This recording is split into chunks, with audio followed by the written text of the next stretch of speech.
কাঞ্চন সুন্দরীর কথাগুলো রণদীপের হৃদয়ে গিয়ে বিঁধল। সত্যিই মৃত্যুকে সে কত ভয় পা। সুপর্ণা চলে যাবার পর কতদিন সে মৃত্যুর কথা ভেবেছে। মেট্রো প্ল্যাটফর্মের তৃতীয় লাইনটা কতদিন ওকে ডেকেছে, কিন্তু জীবনের প্রতি মায়াটাকে সে কিছুতেই বিসর্জন দিতে পারেন। মুনিয়ার কথায় তার চটক ভাঙল। কি সব এত কি ভাবছ?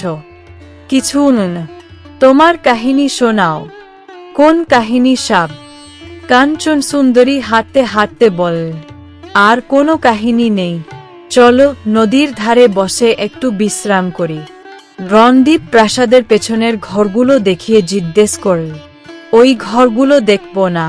না সা, তুমি আমাদের অতিথি, তোমার কিছু হয়ে গেলে সেটা আমাদের ভালো লাগবে না। রণদীপ কাঞ্চন সুন্দরীর পাশে হাঁটতে হাঁটতে বল, মুনিয়া তুমি জানো এখন থেকে কবে রাজধানী সরিয়ে নেওয়া হয়েছিল? 1793 সালে রাজা হবার পর সুগফুদ নামগিয়াল টুমলিংয়ে রাজধানী সরিয়ে নিয়ে গিয়েছিলেন। তখন থেকে এই রাজপ্রাসাদ এখানে এভাবেই পড়ে আছে। একটু পরেই ওরা নদীর ধারে চলে এল। কাকর বিছানো ফাঁকা নদীতটে দাঁড়িয়ে কাঞ্চন সুন্দরী বল, সব এখানে বসে একটু বিশ্রাম নাও। রণদীপ একটা পাথরের ওপর বসে চারিদিকের প্রাকৃতিক দৃশ্য উপভোগ করতে লাগল। রোদ্দুর এখন বেশ পড়ে এসেছে।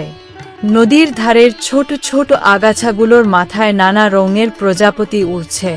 কাঞ্চন সুন্দরী ওদের সঙ্গে কিছুক্ষণ ছোটাছুটি করে হাঁফিয়ে উঠেছেন। এখন সে ঘাসের উপর শুয়ে বিশ্রাম নিচ্ছে। সেদিকে তাকিয়ে রণদীপের বুকের ভেতরটা হাহাকার করে উঠে। সুপর্ণা তখনও চাকরিতে যোগ দেয়নি। মাঝে মাঝে অফিসের ফাঁকে সে সুপর্ণার হাত ধরে ময়দানে চলে যায়।